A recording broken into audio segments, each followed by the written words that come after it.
Channel ನೋಡ್ತಾ ಇರುವಂತಹ ಎಲ್ಲರಿಗೂ ಮೂರನೇ ಆಷಾಢ ಶುಕ್ರವಾರಕ್ಕೆ ನಮಸ್ಕಾರ. ನಾನು ಎಂದಿನಂತೆ ಇವತ್ತು ನೀವು ನೋಡ್ತಾ ಇರ್ಬೋದು ಬನ್ನಂತಮ್ಮ ದೇವಸ್ಥಾನಕ್ಕೆ ಬಂದಿದ್ದೀನಿ. ಇವತ್ತು ಬನ್ನಂತಮ್ಮ ದೇವಸ್ಥಾನದಲ್ಲಿ ಯಾವ ಥರದ ಅಲಂಕಾರವನ್ನು ಮಾಡಿದ್ದಾರೆ ಅನ್ನೋ ಒಂದು ನೋಡುವ ಕುತೂಹಲ ನನಗಂತೂ ಹೆಚ್ಚಾಗಿದೆ. ಸಾಕಷ್ಟು ಜನ ಬಂದು ಬೆಳಗ್ಗೆನೇ ದರ್ಶನ ಮಾಡಿ ಹೋಗಿದ್ದಾರೆ. ಈಗ ಅದರಲ್ಲಿ ನಾನು ಒಬ್ಳು. ಹಾಗಿದ್ರೆ ಬನ್ನಿ ಇವತ್ತಿನ ಅಲಂಕಾರ ಏನಿದೆ, ಅದರ ವಿಶೇಷತೆ ಏನು ತಿಳಿಯೋಣ. ಸೊ ಮೊದಲಿಗೆ ನನ್ನ ಕೃತಿಕಾ ಕುಟೀರ ಯೂಟ್ಯೂಬ್ ಚಾನಲ್ನ ನೋಡ್ತಾ ಇದ್ರಿ, ಪ್ಲೀಸ್ ಸಬ್ಸ್ಕ್ರೈಬ್ ಮಾಡಿ, ಹಾಗೆ ವೀಡಿಯೋಸ್ಗಳು ಇಷ್ಟ ಆದರೆ ಲೈಕ್ ಮಾಡಿ. ಹಾಗಿದ್ರೆ ಬನ್ನಿ ಒಳಗೆ ಹೋಗೋಣ, ಯಾವ ಥರದ ಅಲಂಕಾರಗಳನ್ನ ಮಾಡಿದ್ದಾರೆ ನೋಡೋಣ.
ನಮಸ್ತೆ ಸರ್, ಇವತ್ತು ಮೂರನೇ ಆಷಾಢ ಶುಕ್ರವಾರ. ನಾವು ಬರ್ತಿದ್ದ ಹಾಗೆ ನೋಡಿದ್ವಿ, ಮುತ್ತಿನ ಅಲಂಕಾರ ಮಾಡಿದ್ದೀರ ದೇವಿಗೆ, ತುಂಬಾ ಚೆನ್ನಾಗಿದೆ. ಏನಿದ್ರ ವಿಶೇಷತೆ ಸರ್? ನಮಃ ಶಿವಾಯ ಗುರವೇ ನಮಃ. ಯಾ ದೇವಿ ಸರ್ವಭೂತೇಷು ಮಾತೃರೂಪೇಣ ಸಂಸ್ಥಿತ ನಮಸ್ತಸ್ಯೈ ನಮಸ್ತಸ್ಯೈ ನಮಸ್ತಸ್ಯೈ ನಮೋ ನಮಃ. ಯಾವ ಆಷಾಢ ಮಾಸದ ವಿಶೇಷವಾಗಿ ಮೂರನೇ ಶುಕ್ರವಾರ ಈ ದಿವಸ ಶ್ರೀ ಆದಿಶಕ್ತಿ ಬನ್ನಂತಮ್ಮ ಕಾಳಮ್ಮನವರಿಗೆ ಮುತ್ತಿನ ಅಲಂಕಾರವನ್ನು ವಿಶೇಷವಾಗಿ ನೆರವೇರಿಸಲಾಗಿದೆ.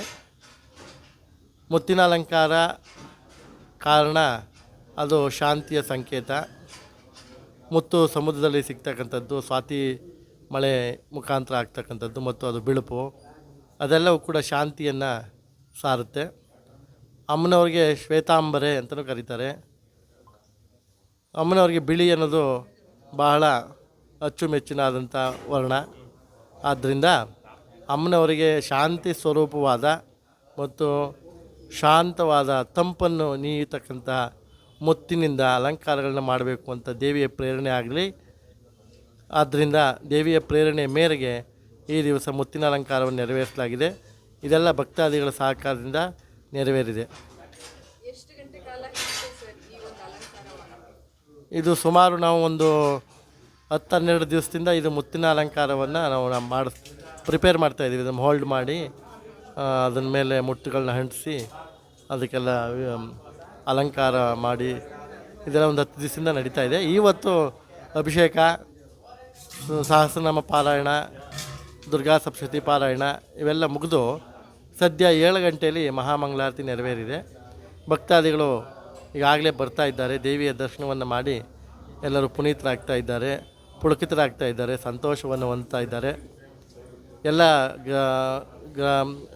ನಗರದ ಭಕ್ತ ಮಹಾಶಯರು ಆದಿಶಕ್ತಿ ಬನ್ನಂತಮ್ಮ ಕಾಳಮ್ಮ ದೇವಸ್ಥಾನಕ್ಕೆ ಎಲ್ಲ ಭೇಟಿ ಕೊಟ್ಟು ದೇವಿಯ ದರ್ಶನ ಮಾಡಿ ಪ್ರಸಾದ ಸ್ವೀಕಾರ ಮಾಡಿ ತಮ್ಮ ಇಷ್ಟಾರ್ಥಗಳನ್ನು ನೆರವೇರಿಸಲಿ ಅಂತೇಳಿ ದೇವಿಯಲ್ಲಿ ಪ್ರಾರ್ಥನೆ ಮಾಡ್ತಾ, ಎಲ್ಲ ನಿಮ್ಮ ಮನೋಕಾಮನೆಗಳು ಈಡೇರಲಿ ಅಂತ ಹೇಳ್ತಾ ಈ ದಿನದ ವಿಶೇಷ ಮುತ್ತಲಂಕಾರವನ್ನು ನೆರವೇರಿಸಲಾಗಿದೆ. ಕಡೆಯ ಆಷಾಢ ಶುಕ್ರವಾರ ಮಹಾಮೃತ್ಯುಂಜಯ ಮತ್ತು ದುರ್ಗ ಸ್ವರೂಪವಾಗಿರ್ತಕ್ಕಂಥ ಕಬ್ಬು ಮತ್ತು ಬೆಲ್ಲ ಇವುಗಳಿಂದ ಅಲಂಕಾರವನ್ನು ನೆರವೇರಿಸಲಾಗುತ್ತೆ. ಹಿಂದೆಯೇ ಹೇಳಿದಾಗೆ ದೇವಿ ದುರ್ಗೆ ಕಲಿಯುಗದಲ್ಲಿ ತನ್ನ ಆಧಿಪತ್ಯವನ್ನು ನಡೆಸ್ತಾ ಇದ್ದಾಳೆ. ಕಲವು ದುರ್ಗಾ ಗಣಪತವು ಅಂತೇಳಿ ಗಣಪತಿ ಮತ್ತು ದುರ್ಗೆಯರ ಯುಗದಲ್ಲಿ ಭಾಳ ಒಂದು ಶಕ್ತಿಯುತವಾದಂತಹ ದೇವತೆಗಳಾಗಿರೋದ್ರಿಂದ ಅವರಿಗೆ ಗಣಪತಿ ಬೆಲ್ಲ ಮತ್ತು ದುರ್ಗೆಯ ಸ್ವರೂಪವಾಗಿರ್ತಕ್ಕಂಥ ಕಬ್ಬು ಇವುಗಳ ಮುಖಾಂತರ ಅಲಂಕಾರವನ್ನು ನೆರವೇರಿಸಬೇಕು ಅಂತೇಳಿ ಸಂಕಲ್ಪ ಆಗಿದೆ. ಮುಂದಿನ ವಾರ ಆ ಬೆಲ್ಲ ಮತ್ತು ಕಬ್ಬುಗಳಿಂದ ಅಲಂಕಾರ ನೆರವೇರಿಸಲಾಗುತ್ತೆ. ವಂದನೆ. ನಮಸ್ತೆ ಅಮ್ಮ.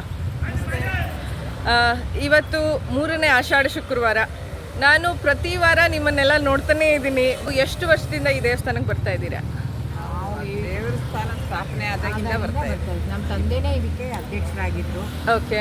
ಇದೆಲ್ಲ ಅವರೇ ಇದು ಮಾಡಿ ಬಿಟ್ಟು ಹೋಗಿರೋದು. ಓಕೆ. ಅವ್ರ ಇದರಲ್ಲಿ ನಾವು ನಡ್ಸ್ಕೊಂಡು ಹೋಗ್ತಾ ಇದ್ದೀವಿ. ಓಕೆ. 22 ವರ್ಷದಿಂದ ನಾವು ಬರ್ತಾ ಇದ್ದೀವಿ. 22 ವರ್ಷ. ಶುಕ್ರವಾರ ಅಂತ ಮಿಸ್ ಮಾಡಲ್ಲ, ಬರ್ತಾನೆ ಇರ್ತೀನಿ. ಓಕೆ. ನೀವು ಹೇಳಿದ್ರಿ 22 ವರ್ಷದಿಂದ ಬರ್ತಾ ಇದೆ ಅಂತ. ಆಗುಗೂ ಈಗೂ ವ್ಯತ್ಯಾಸ ಏನು ಅಂತ ಹೇಳ್ತೀರಾ? ಭಾರಿ ವ್ಯತ್ಯಾಸ. ಅವಾಗ ಯಾರು ಕೇಳೋರೇ ಇರಲಿಲ್ಲ. ದೇವಸ್ಥಾನ ಈ ಥರ ಆವಾಗಿನ ದೇವಸ್ಥಾನಕ್ಕೂ ಇವಾಗಿಂದಕ್ಕೂ ಲಾಟ್ ಆಫ್ ಡಿಫ್ರೆನ್ಸ್. ಓಕೆ. ನಂಬಕ್ಕೆ ಆಗಲ್ಲ, ಆ ಥರ ಚೆನ್ನಾಗಿ ಮಾಡಿದ್ದಾರೆ.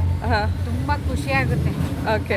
ಮೈಸೂರಲ್ಲಿ ಅದು ನಮ್ಮ ಗ್ರಾಮ ದೇವತೆ, ಕೆಜಿಕೊಪ್ಪಲ್ ಗ್ರಾಮ ದೇವತೆ. ಹೌದು. ಈ ಥರ ಆಗಿರೋದು ತುಂಬಾ ಆಶ್ಚರ್ಯ, ಜೊತೆಗೆ ಸಂತೋಷನೂ ಆಗುತ್ತೆ. ಓಕೆ. ಇವತ್ತು ಮುತ್ತಿನ ಅಲಂಕಾರ ಮಾಡಿದ್ದಾರೆ. ಹೇಗನ್ನಿಸ್ತು ನೋಡಿ? ಎಲ್ಲ ಒಂದು ನಿಮಿಷ ಕೈ ಮುಗಿಯೋದು, ದೇವ್ರು ಏನು ಕೇಳೋದು ನೋಡೋದು ಅನ್ನೋ ಥರ ಇತ್ತು. ಹೇಗನ್ನಿಸ್ತು ನಿಮಗೆ? ತುಂಬ ಚೆನ್ನಾಗಿದೆ. ಖುಷಿ ಆಯಿತು. ತುಂಬ ಶ್ರಮಪಟ್ಟು ಮಾಡಿದ್ದಾರೆ. ದೇವ್ರ ಎಷ್ಟು ಹೇಳಿದ್ರು ಮುಗಿಯಲ್ಲ ಅಷ್ಟೇ.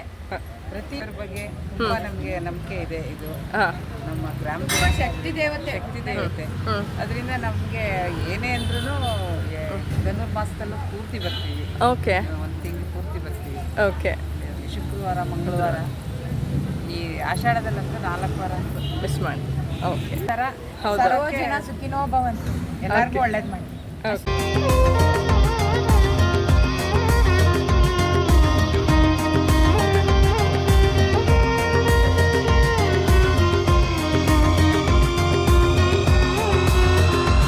ನೋಡಿದ್ರಲ್ವಾ ಇವತ್ತಿನ ಮುತ್ತಿನ ಅಲಂಕಾರದಲ್ಲಿ ದೇವಿ ಎಷ್ಟು ಪ್ರಸನ್ನಳಾಗಿ ಕಾಣಿಸ್ತಾ ಇದ್ಲು ಅಂತ. ಅವ್ರು ಹೇಳಿದ್ರು ಮುತ್ತಿನ ಅಲಂಕಾರ ಏನಕ್ಕೆ ಅಂತ ಅನ್ನೋದಾದರೆ ಶಾಂತಿ ರೂಪಿಣಿ ಅಂತ. ಈ ಒಂದು ವಿಡಿಯೋ ನಿಮ್ಮೆಲ್ಲರಿಗೂ ಇಷ್ಟವಾಗಿದ್ದರೆ ದಯವಿಟ್ಟು ಒಂದು ಸಬ್ಸ್ಕ್ರೈಬ್ ಮಾಡಿ ನನ್ನ ಕೃತಿಕ ಕುಟೀರ ಯೂಟ್ಯೂಬ್ ಚಾನಲ್ಗೆ. ಹಾಗೆ ವೀಡಿಯೋಸ್ಗಳು ಇಷ್ಟ ಆದರೆ ಲೈಕ್ ಮಾಡಿ, ಶೇರ್ ಮಾಡೋದನ್ನು ಮಾತ್ರ ಮರಿಬೇಡಿ ಅಂತ ಹೇಳ್ತಾ ಮತ್ತೊಂದು ವಿಡಿಯೋ ಒಂದಿಗೆ ನಿಮ್ಮ ಮುಂದೆ ಬರ್ತೀನಿ. ನಮಸ್ಕಾರ.